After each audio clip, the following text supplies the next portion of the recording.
Hi, Assalamualaikum. I'm Nurul Syahirah binti Mohamed Roslan with my train number 2180143. So for my group, we are doing application of fluid mechanics in maritime. So I will present to you about the introductions. So first is fluid mechanics is a branch of physics concerned with the mechanics of fluid which is contain liquid, gases, and plasma, also the forces on them. The basic equation are conservation of mass, momentum principle, and the energy equations. A related principle is the Bernoulli equation, which is derived from the motion equations. There is a lot of fluid mechanics application in many industry, but the report is focusing application of fluid mechanics in maritime. The first application is ballast tanks, which is applied for both ship and submarine. For submarine, it provides adequate stability to vessel at sea in ships, ballast weight the ship down, and lower its center of gravity. It's also depending on the type of vessel. Tank can be double bottom, wide wing tank located on the outboard area from keel to deck, or hopper tanks. But in submarine, ballast tanks are used to control buoyancy of the vessel. At the surface, the ballast tanks are empty to give positive buoyancy. While diving, the tank are partially flooded to achieve neutral buoyancy. But the second one is a sailing vessel, which is designed by using the study of fluid mechanics. Now, common practice is to predict sailing performance with what are called velocity prediction computer programs. The design sailing vessel in ancient art that placed an ever-increasing reliance on modern structure mechanics. So moving air has kinetic energy that can be used to propel a sailboats. So sail are using Bernoulli principles, curved and presented to the wind at an angle of attack. Wind moving around the upper and downward side of the sail is forced to take the longer part, so surrounding moving air make it move faster than the air passing along the lower or upwind sail of this side of the sails.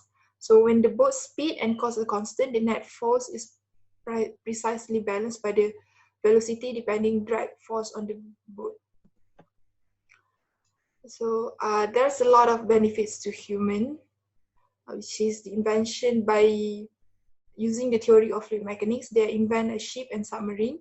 Ship also can make a good transportation by the using seaways, save cost compared to other method.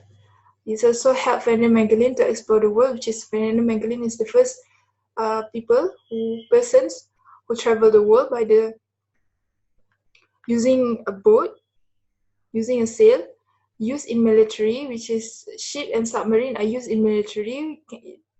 It strengthened one country defenses with sophisticated technology and also increase the food source, which is the marine life.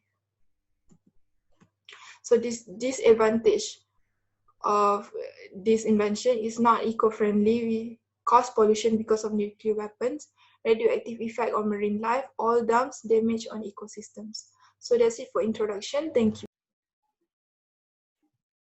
Hi, I'm 2180119 Rakschini Elanggovan. So I will be discussing on the design and specification. So we have chose to talk about submarine today. So how does a submarine look and how is it designed? So submarine is actually a typical ship, but this ship is submerged underwater.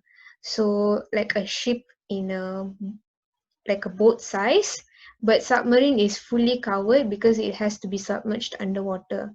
So there are four typical parts in a submarine.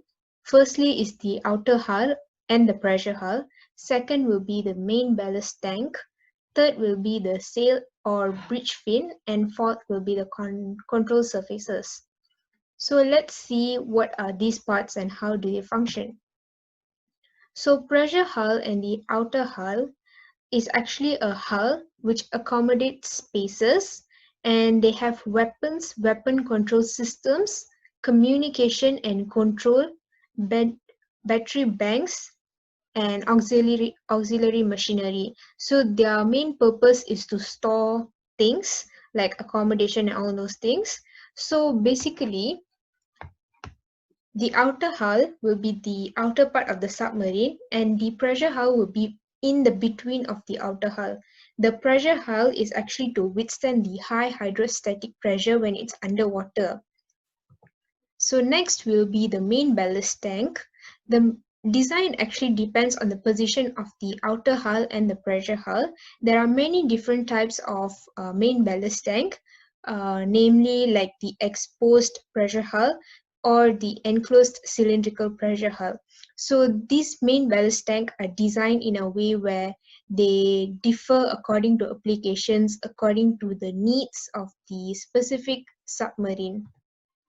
So next we'll be talking about the sail and bridge fin. So the sail is actually the streamlined shape, non-pressure resistant part of the submarine over the outer hull, and it is always in aerofoil shaped. This is to reduce the drag force on the submarine. So you know, as the submarine moves along the water, there are certain drag forces acting on a submarine. So this sail or bridge fin are designed in a way where they can reduce the drag force that is acting on the submarine, and they keep the drag within the limit as it prevents eddies and subsequently minimizes the acoustic signature of the submarine. So next is the control surfaces. So when a submarine is submerged in a submerged condition, the changes in direction and depth is carried out by the use of hydroplanes as they act as control surfaces. And to understand the application of hydroplanes, we need to know the nature of motion that is experienced by the submarine when it's submerged condition. So a pair of hydroplanes or fins at the forward and aft are used to control the heave and pitch independently. And these are basically called as the rudders. So this is a basic arrangement in a submarine. So the forward part of the pressure hull houses the weapon system and the sensor, as you can see from the figure. And the sensors are usually housed in a flooded space between the forward and the pressure hull and the outer hull.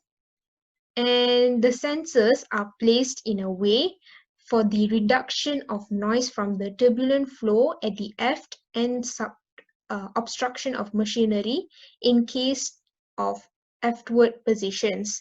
So we can see there are communication and control room, and below that there is accommodation spaces, and there's machinery and also auxiliary machinery spaces. So in the report from my group, we have discussed on two types of submarine design. Firstly is Holland 1 and secondly will be the Type 21. So these two are one of the main submarine that is studied. Holland 1 will be the first submarine that has emerged, and Type 21 will be by the Germans after the World War II. They are also called as electro boat or also the U-boat. So I have listed down the specification of Holland 1, and it is designed by John Holland. It is a prototypical shape, and the hull was a teardrop shape with bulbous bow and tapered stern. So the specification will be as below: the vessel of displacing 63 tons, length of 53 feet, beam of 10 feet, draught of 11.5 feet. Surface speed will be 8 knots when it's on the surface of water, and in submerged condition it will be 5 knots, and the range is 1500 nautical mile, and surface travel of 45 horsepower Otto brand gasoline fueled engine. This is because when it's submerged in submerged condition, it cannot receive air in order for the combustion of the engine. So when it's submerged, it is operated by using electric motor, and it consists of a torpedo tube and also a cannon, which was later removed. So Holland 1 was a very small based submarine compared to submarine that emerged after that. So this was actually like a practical just a submarine that was used to study, to improvise and provide more better specification to the submarines. So that is all from me. Thank you.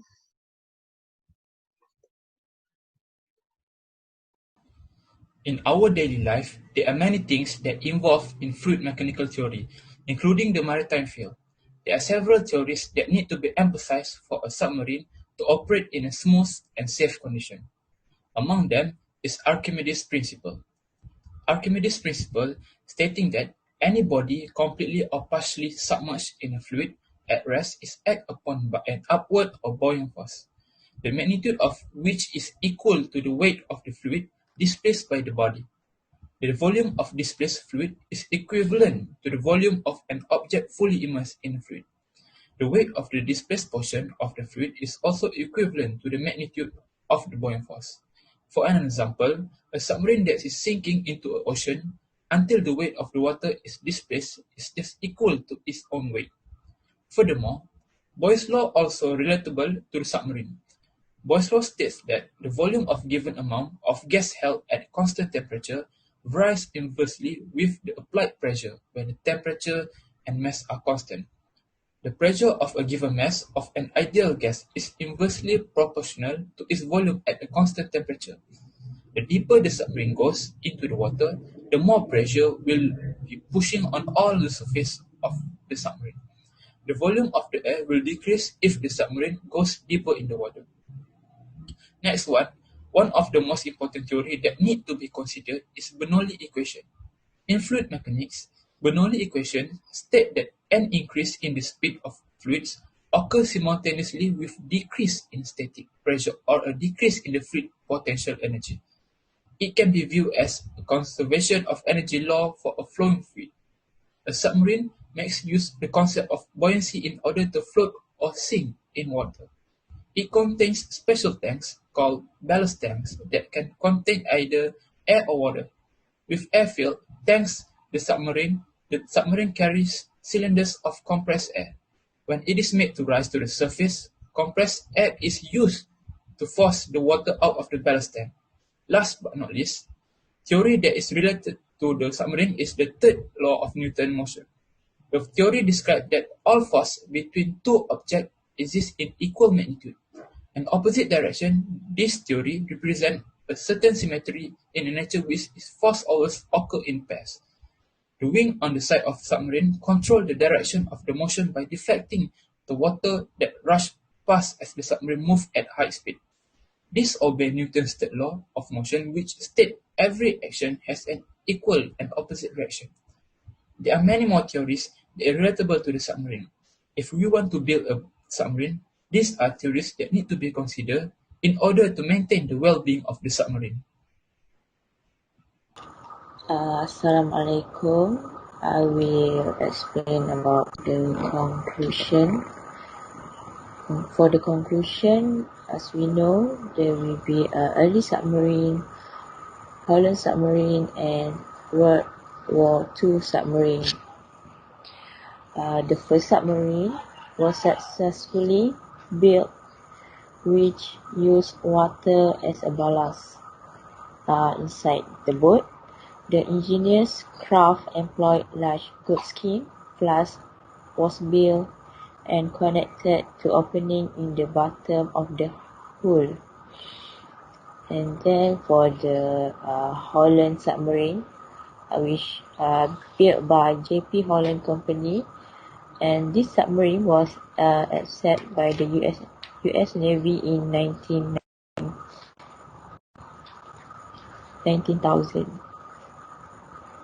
And then for the World War II submarine was fully realized by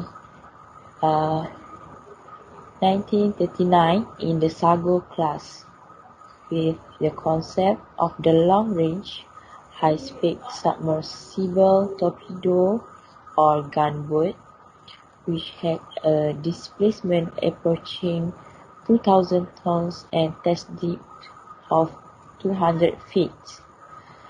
That's for the submarine. And the safety of the submarine is depend upon the structural integrity of its main ballast, because submarine will no longer require to operate on or near the surface, and could spend identifying period submerged with the successful application of nuclear power. The design of the ballast tank is the most important to make sure that the submarine can submerge in the ocean without any problem. The structure of the ballast tank must be efficiently designed to make sure that there's no failure for the submarine to submerge. And for theory and methods for ballast tanks are developed for predicting the pressure applied to a ballast tank and for the behavior of the tank structure under the pressure. However, there are two separate phenomena considered to determine the air pressure in a main ballast tank, which is the initial tension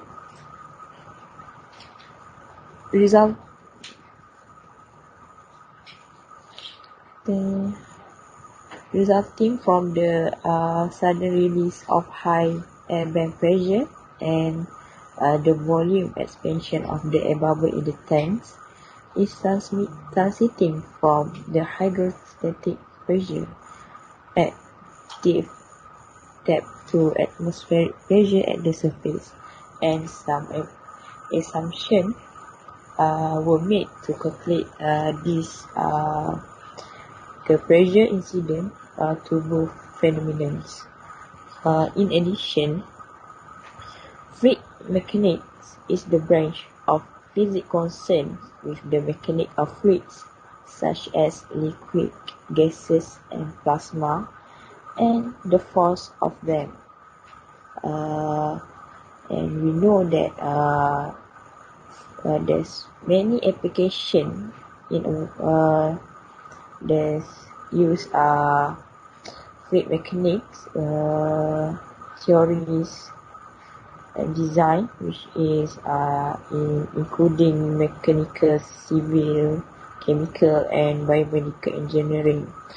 For example, application for the fluid mechanics are jet propulsions, airfoil design, and wind turbine. That's all for me. Thank